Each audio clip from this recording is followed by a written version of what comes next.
자, 우리 하나님 말씀 같이 봅시다. 로마서 8장 15절 말씀입니다. 신약성경 로마서 8장 15절. 자, 우리 함께 합독합니다. 시작. 너희는 다시 무서워하는 종의 영을 받지 아니하고 양자의 영을 받았으므로 우리가 아빠 아버지라고 부르짖느니라. 아멘. 기도합니다. 하나님 감사합니다. 오늘도 말씀하여 주옵소서. 우리 주 예수님의 이름으로 기도하옵나이다. 아멘. 할렐루야. 저는 지난주부터 예수께서 설계하신 풍성한 삶, 이와 같은 주제를 가지고 시리즈로 설교를 준비했습니다. 7가지 요소를 말씀드렸거든요. 예수를 믿으면서 우리가 신경 써서 자격을 갖추도록 힘쓰고 노력해야 될 이런 삶의 분야, 영어로는 그 스코프라고 하거든요. 우리가 살아내야 될 인생의 여러 그 방면에 아주 중요한 큰 대목, 이 7가지가 있다고 했습니다. 오늘은 그 첫 번째 시간으로 아이덴티티, 자기 정체성이라고 번역을 하거든요. 근데 이 젊은 친구들은 아이덴티티라는 단어를 잘 써요. 이게 자기 정체성이라고 번역을 하는데, 이 아이덴티티가 참 중요한 거예요. 이 아이덴티티가 뭐냐면 나는 누구인가 이렇게 물었을 때 나는 누구누구입니다 라고 하는 자기에 대한 자기의 생각, 이게 중요한 거예요. 뭐 이런 아이덴티티가 있을 수 있어요. 나는 흙수저를 물고 태어났다. 그러니까 평생 자기는 벗어날 수 없는 가난뱅이다. 그건 자기의 아이덴티티를 그렇게 갖추면 그 사람은 그냥 가난한 자가 되는 거예요. 또 좀 부유한 가정에서 태어난 사람은 나는 금수저를 물고 태어났다. 그것도 아이덴티티가 되는 거예요. 나는 자랑스러운 대한민국 국민이다. 그것도 아이덴티티가 되는 거예요. 그러니까 각자 자기가 자기를 어떻게 생각하느냐에 따라서 삶의 방향도 다르고 질도 달라져요. 나는 하는 일마다 다 안 되는, 나는 실패한 자다. 그런 아이덴티티를 가진 사람은 절대 벗어날 수가 없는 자기 감옥 속에 갇히게 되는 거예요. 그래서 생각하는 것이 다 피해의식이 너무 강해져요. 그리고 자기는 조금 서럽고 억울한 일을 당하면 내가 실패한 자고 가난한 자라서 무시당하는 거라 이렇게 생각을 합니다. 그러나 아이덴티티가 굉장히 건전하고 좋은 분은 나는 존중받아야 마땅한 그런 자격을 갖춘 인간이다. 이런 아이덴티티를 가진 사람은 어지간하게 누가 자기를 모욕하고 또 자기를 욕하고 해도 마음이 귀 흔들리질 않아요. 또 어렵고 힘든 일을 만나서 물질적으로 좀 손해가 오고 인생길 살아갈 때 어렵더라도 나는 결코 never give it up, 포기하지 않을래. 또 도전하고 또 도전할 거야. 나는 물에 가지고 있어. 물은 가로막는다고 해서 막히질 않아. 계속 그러다 보면 물이 결국 차고 넘치듯 나의 인생 속에 고난과 어려움과 역경이 큰 파도물처럼 밀려온다 할지라도 내가 여기서 참고 주님의 은혜로 견디면 결국은 그 모든 것이 나를 타고 지나가 버리고 말 거야. 뭐 그런 것이 다 자기 아이덴티티에서 오는 거예요. 그 옛날에 중국의 선현들, 이런 분들의 그 옛날 이야기를 읽어보면 하늘은 크게 쓸 사람을 행복을 주어서 크게 단련하지 않으신대요. 성경에서는 그렇게 직접 얘기하고 있지 않지만 그들이 어떻게 그런 성경의 얘기를 알고 있는지, 하늘은 크게 쓸 사람들을 이해 못할 엄청난 어려움, 고난의 쓴물을 먹게 한다는 거예요. 그래서 결국 그 사람을 낮추어 겸손하게 만들어서 그를 중하게 쓰신다. 그렇게 얘기가 있어요. 이게 단지 인간을 위로해 주려고 하는 얘기가 아니라 그게 여러 상황을 보고서 성현들이 그렇게 정리를 한 거예요. 근데 성경에 그런 말이 있어요. 하나님이 우리에게 고난의 쓴 물을 먹이시는 것은 우리를 실어버려서 그러는 것이 아니라 그 시련을 통하여 우리를 연단한 후에 정금같이 나오게 하시려고, 하나님이 그렇게 하신다는 거예요. 그리고 의인은 7번 넘어질지라도 다시 일어나게 하신대요. 근데 자기 정체성이 흐트러지면 에이, 그건 나하고 상관없는 말이야. 고생은 고생이지 뭐. 그런 쓸데없는 말로 나를 위로하려고 하지 마. 나는 그냥 내 갈 길로 그냥 이렇게 저물고 말 거야. 그렇게 하면 끝나는 거예요. 그러나 믿음을 갖고 용기를 갖고 주님을 바라보면서 나를 단련하신 후에는 정금같이 나오게 하실 그 주님, 앞을 봐도 주님이 보이지 않고 뒤를 봐도 보이지 않고 좌우 양옆에도 내가 그렇게 찾고 부르는 하나님은 느껴지지 않지만 나의 갈 길을 저가 아시나니 나를 단련하신 후에 내가 정금같이 나오리라. 그 고백을 했던 욥에게 그 친구들이 득달같이 달라붙어 가지고는 말하라, 자백하라, 이실직고 하라. 신은 의인을 어렵게 만들지 않는데 네가 부르짖는 그 신은 너에게 지금 어마어마한 형벌을 주고 있지 않느냐. 그러니까 네가 이실직고 하지 않는 죄가 있으니 틀림없다. 말하라. 욥은 미칠 지경이요. 차라리 내가 어미 뱃속에서 나지 않았으면 좋았을 뻔했다. 나도 궁금하다. 내가 믿는 하나님이 나를 왜 이렇게 어렵게 하고 힘들게 하는지 나도 궁금하다. 그 잘난 친구들아, 좀 알면 나에게 좀 얘기를 좀 해봐. 나는 모르겠어. 내가 왜 이렇게 어렵고 내가 왜 이렇게 힘들고 이 수년 동안 이 고통 속에 살아야 되는지 나도 모르겠어. 제발 알고 있는 너희들이 좀 답변을 해줘봐. 그렇다고요. 그게 욥기의 내용이에요.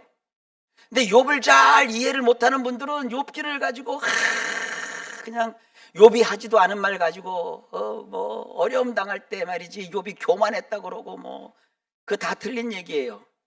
욥은 그냥 하나님 앞에서 자기도 모를 인생의 그 어려움 속에서 그냥 견뎌냈어요.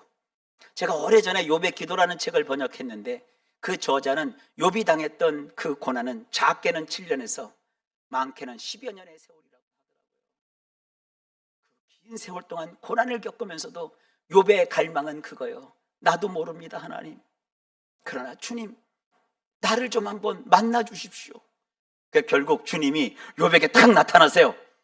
욥에게 나타나갖고는 주님은요, 욥아, 그동안 어려웠지? 아이고 내 새끼 얼마나 착해. 그 얘기를 한마디도 안 하세요. 욥을 만난 그 자리에서 하나님은 하나님의 아이덴티티, 하나님이 누구신지를 얘기해요. 욥아, 저 밤하늘에 있는 수많은 별자리들 가운데 저 떠있는 별을 누가 만들었느냐? 하늘에서 내리는 비와 우박과 눈발을 누가 만들어서 지상에 내리느냐? 답해봐라. 아이고, 그러면서 주님은 하늘의 별도 만들었고 이 지상의 모든 짐승도 만들었고, 그때는 아마도 공룡도 있었나 봐요.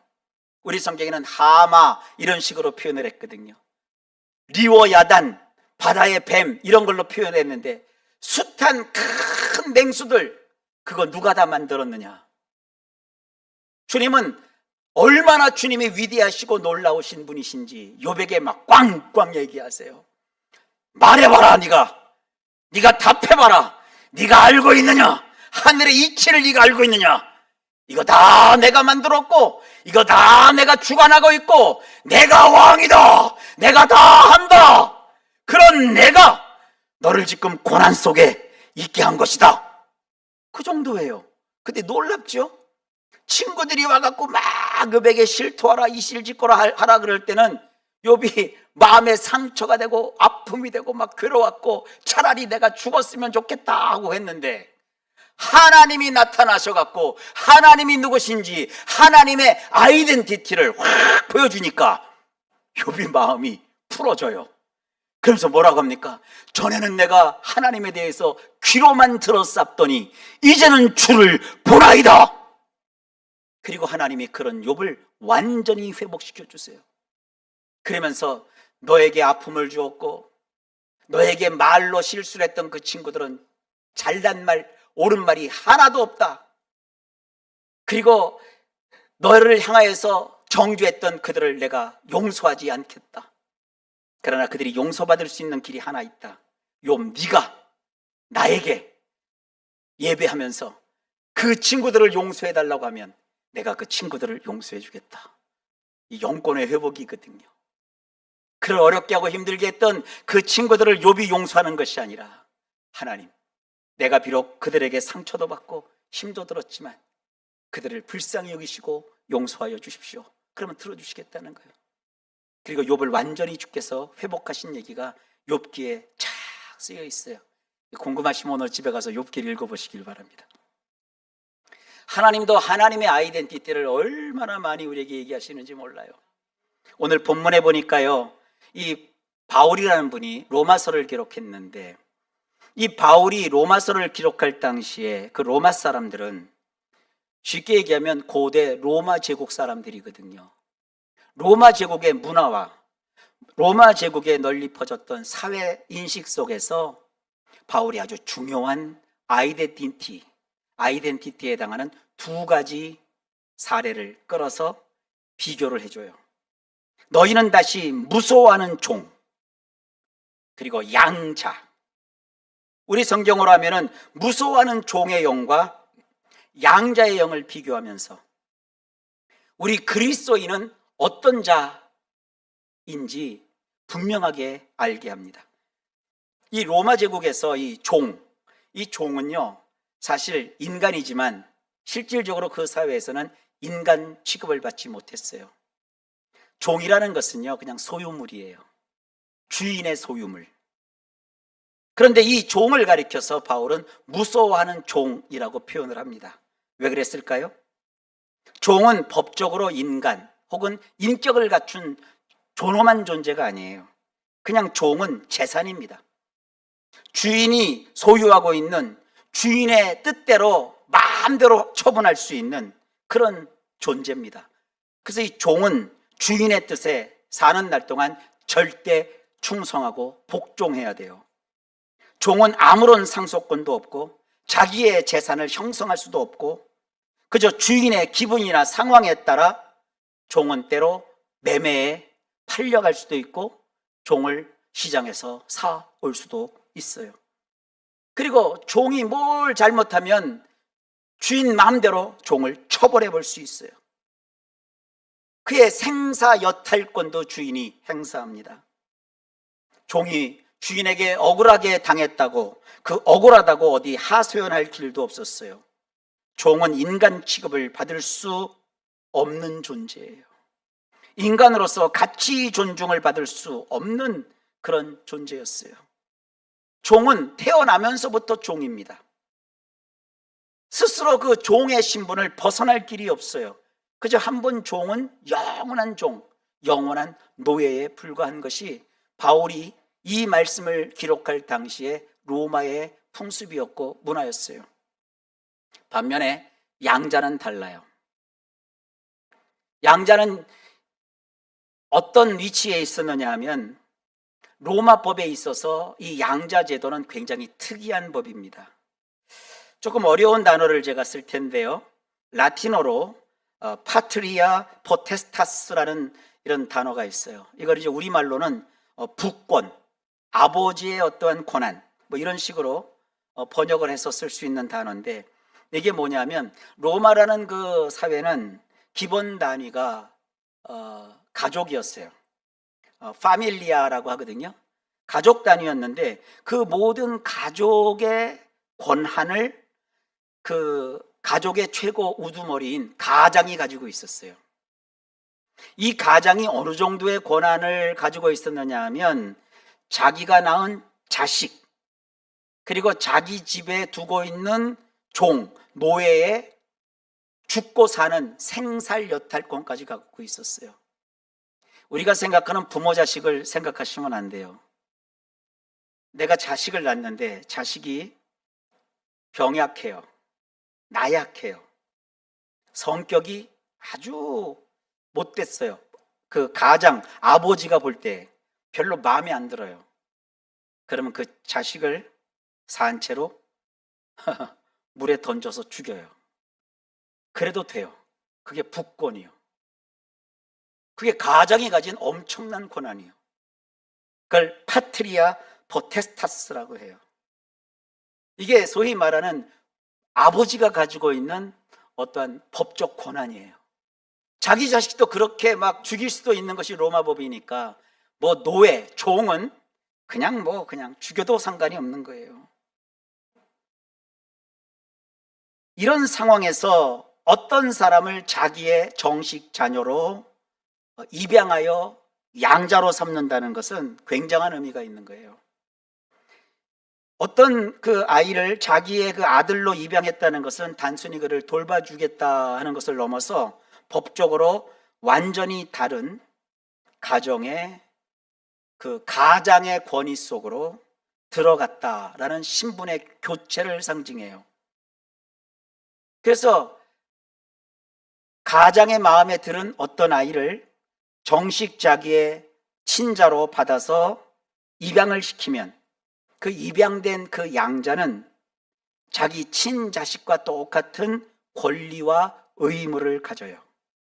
그리고 특별히 상속권을 확실하게 로마법이 보장을 해줘요. 왜 그런 이상한 양자 제도가 로마 사회에 있었느냐? 이건 로마 사회의 특징을 이해하면 쉽게 이해가 됩니다. 로마 사회는 아까 얘기했잖아요. 파밀리아라고 하는 가족 단위가 중요한 거예요. 그 가문이 굉장히 소중한 거예요. 그 사람들은. 만약에 그 사람이 아들을 낳지 못했다거나 아들은 있는데 그 아들이 가문을 이끌어갈 역량이 턱없이 부족할 경우 그 집안이 완전히 망해서 완전히 몰락하게 됩니다. 그러면 그 가문이 이루었던 모든 권한과 권리가 다 없어져 버리는 거예요. 그러니까 이것은 귀족의 입장에서는 위기이죠. 그러니까 부실한 자식을 자녀라고 붙들어 놓는 것은 큰 가문의 유지에 손해가 되는 거예요. 그러니까 양자를 들여서 그 양자를 통해 가문의 명맥과 재산과 사회적인 지위를 보존하려고 하는 것이 이 로마의 특색이었어요. 이 정치적으로도 굉장히 중요한 수단입니다. 권력 유지와 계승을 위해서 입양이라는 방법은 흔히 사용되었어요. 특히 황제를 선출할 수 있는 원로원 귀족층에서는요, 혈통보다는 법적 입양이 더 강력하게 작동을 했어요. 우리나라는 그 조선 시대를 대개 그 왕위를 이어줄 때 그 혈통을 중시하잖아요. 근데 로마는 혈통이 중요하지 않습니다. 예를 들어 율리어스 시저, 이 시저라는 것은 황제라는 얘기잖아요. 이 율리어스 시저는 자신의 조카 손자인 옥타비아누스를 양자로 삼습니다. 훗날에 이 옥타비아누스가 누가 되냐면 아우구스투스 황제가 돼요. 최초의 황제거든요. 이 아우구스투스 황제 때 예수님이 유대 땅 베들레헴에서 태어나시죠. 그뿐만 아닙니다. 그 후에 여러 황제들이 있는데 네르바 황제, 트라비아누스 황제, 아드리아누스 황제, 안토니우스 피우스 황제, 마르쿠스 아울렐리우스 황제, 이런 황제들도 다 혈통에 의해서 황제가 된 게 아니라 양자를 통해서 황제의 자리를 계승한 자들입니다. 따라서 이 양자라고 하는 것은요, 친혈통보다 더 중요한 법적, 정치적 지위 승계 방식으로 작용을 했어요. 이런 배경에서 바울이 종의 영과 양자의 영을 대조했어요. 그러니까 이 얘기를 성경을 통해서 읽는 그 로마 식민지 치하에 있던 모든 초기 교회 사람들은 즉시 종의 영과 양자의 영이 무슨 뜻인지 알아차렸다고요. 종은 평생 두려움 속에 살지만 양자는 출신 성분이 어떤지 그건 중요하지 않아요. 종의 집안에 태어났어도 그 가장의 마음에 들어가지고 너 오늘부터 종하지 말고 내 아들로 내가 입양할게. 그러면 하루아침에 그가 완전히 신분이 바뀌는 거예요. 양자는 당대의 권세와 부를 거머쥐고 있는 실력 갖춘 세도가 아버지를 향하여 이제 담대히 아버지를 향해서 아빠! 이게 아람어거든요. 번역하면 우리말로 똑같아요. 아빠예요. 우리 성경은 옛날에 번역을 좀 잘 못해갖고 아바 아버지라고 번역을 했는데 지금 번역을 잘했어요. 아빠 아버지. 그러니까 우리가 아빠 아버지 이거 함부로 할 수 있는 게 아니에요. 예수 그리스도를 통하여 하나님의 자녀가 된, 하나님의 자녀로 입양된 자만이 하나님을 향하여 아빠라고 할 수 있는 거예요. 오늘 본문은 현대의 우리에게도 똑같이 적용하고 있습니다. 그리스도인은 더 이상 두려움 속의 종이 아니라 사랑 안에서 천지 만물을 창조하신 온 우주의 주인, 주권자이신 하늘의 하나님을 아빠, 아버지라고 부를 수 있는 당당한 자격을 갖춘 양자입니다. 이 얼마나 영광스러운 일입니까? 성경은 그러한 우리의 달라진 신분을 아주 명확하게 제시합니다. 이 성경 말씀으로 이 시대의 현실을 살면서 내가 누구인가 라고 물었을 때 나는 이런 사람이다 라는 자기 정체성, 아이덴티티를 확고히 다져서 나의 것으로 삼는 우리 모두가 되어야 될 줄 믿습니다. 묻습니다. 나는 누구인가? 부모에게서 태어난 내가 아니라, 무슨 어떤 대학을 나온 내가 아니라, 어느 유명한 학자의 내가 제자인 내가 아니라 신앙 안에서, 예수 안에서 성경이 말하는 나는 누구일까요? 제가 세 가지로 여러분의 아이덴티티를 확실하게 알려드릴게요. 첫째, 나는 그리스도 안에 있는 새로운 피조물이다.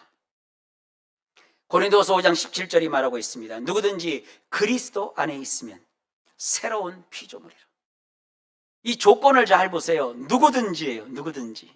잘났든지 못났든지, 키가 크든지 작든지, 혈색이 어떻든지, 남성이든지 여성이든지, 배운 것이 많든 적든, 유학자든지 무학자든지, 가난한 자든지 부자이든지, 그게 중요한 게 아니에요. 누구든지 조건이 있어요.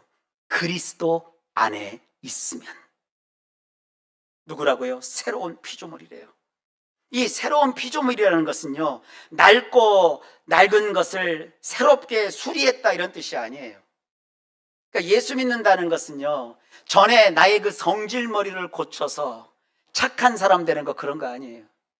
여러분, 조폭 영화 보면 조폭들이 늘 여기다 문신 살죠. 착하게 살자. 여러분, 예수 믿는 건 착하게 살자, 문신 새기는 게 아니에요. 이 새로운 피조물이라는 것은 뭐냐? 전에는 없었던 전혀 새로운 창조된 물질, 새롭게 창조된 자, 이런 뜻이에요. 과거의 내가 아니에요. 예수 안에 있으면 내가 생각할 때 내 목소리도 똑같고, 외모도 똑같고, 성질도 똑같고, 환경도 똑같은데 뭐가 달라졌느냐? 신분이 달라졌어요. 세상 사람들이 보는 신분이 아니라 하나님이 나를 대하는 그 신분이 달라졌다고요. 그러니까 이제 우리는 달라진 신분을 가진 자답게 하늘의 백성처럼 생각하고, 하늘의 백성처럼 말하고, 하늘의 백성으로 살아가는 법을 삶을 통해 훈련하고 배우고 익히는 거예요. 그 과정을 우리는 뭐라고 하느냐? 예수를 닮아가는 거예요. 그거를 신학적으로는 성화의 과정이라고 하는 거예요. 저와 여러분은 예수 그리스도를 닮아가는 과정 속에 있는 전혀 새롭게 태어난 새로운 피조물입니다. 이제 과거의 여러분의 모습으로 현재의 여러분들을 희석시키거나 부정적으로 생각하거나 평가받지 않기를 주의 이름으로 축원합니다. 옛날의 내가 아니에요. 예수 안에서 완전히 새롭게 달라진 나라는 것을 생각하시고 하나님의 뜻을 잘 이루어가는 우리 성도들이 다 되시길 주의 이름으로 축복합니다. 새로운 피조물인 우리는 어떻게 삶을 살아야 되느냐? 요한복음 10장 9절에서 주님이 이렇게 말해요. 나는 문이니 누구든지 나로 말미암아 들어가면 구원을 받고 또는 들어가며 나오며 꼴을 얻으리라. 세상에는 우리가 드나드는 수많은 문이 있죠. 입시의 문, 취직의 문, 성공의 문, 그런 문들은 통과하면 영광스럽습니다. 그러나 통과하지 못한다고 해서 인생이 그 자리에서 끝장나지 않습니다. 그러나 새로운 피조물 된 우리는 반드시 드나들어야 되는 문이 하나 있어요. 그것이 뭐냐? 나는 문이라고 선언하신 예수 그리스도라고 하는, 예수님이라고 하는 그 문을 통해 드나들어야 합니다. 그 문으로 들어가야 구원을 받고 또 그 문으로 들어가며 나가며 하늘 양식인 꼴을 얻어야 풍성한 삶, 살만 나는 인생이 가능해집니다. 오늘도 여러분들이 예배의 자리에 오신 것은 예수 그리스도로 가는 그 문 속으로 들어오신 거예요. 오늘 이렇게 들어오니까 내가 누군지 아이덴티티를 여러분 말씀을 통해 확인할 수 있잖아요. 다시 세상에 나가서 여러분의 삶의 자리, 가정, 학교, 직장, 사업체에 가서 열심히 땀 흘려 수고하고 노동도 하고 돈도 벌지만 잊지 마세요. 여러분은 하나님 보실 때 새로운 피조물이십니다. 그리고 두 번째, 나는 하나님의 가문의 양자로 입양된 정식 하나님의 자녀입니다. 요한복음 1장 12절은 영접하는 자 곧 그 이름을 믿는 자들에게는 하나님의 자녀가 되는 권세가 있다고 말씀합니다. 하나님의 자녀로 태어나는 게 아니라 하나님의 자녀가 된대요. 하나님의 자녀로 하나님께서는 나를 그렇게 삼아 주셨다는 거예요. 이게 뭐냐? 입양했다는 거예요. 법적으로 완전한 하나님의 가족임을 하나님이 입증하고 증명하시고 보증하신다는 거예요. 옛날 그 조금 안 좋은 아침 드라마에 보면 그 부모가 화딱지가 나갖고 그 못된 자식에게 그러잖아요. 내가 너를 호적에서 파겠다. 대한민국 실정법에서 내 친자식을 호적에서 팔 수 있다 없다? 없어요. 하늘이 두 쪽 나도 자식은 호적에서 팔 수가 없어요. 아니, 세상법도 그런데 여러분이 신앙 좋고 잘 믿을 때는 그래 너는 내 자녀다. 여러분들이 망나니처럼 막 세상을 향해서 나가면 주님이 이제 너는 내 자식이 아니다 그러나요? 그러면 하나님이 세상 정부보다 못할까요? 주께서 말씀하십니다. 내가 너를 지명하여 불렀나니 너는 내 것이라. 나는 너를 떠나지도 않을 것이다. 내가 너를 버리지도 않을 것이다. 하나님은 우리를 향해서 분명히 선언하고 있어요.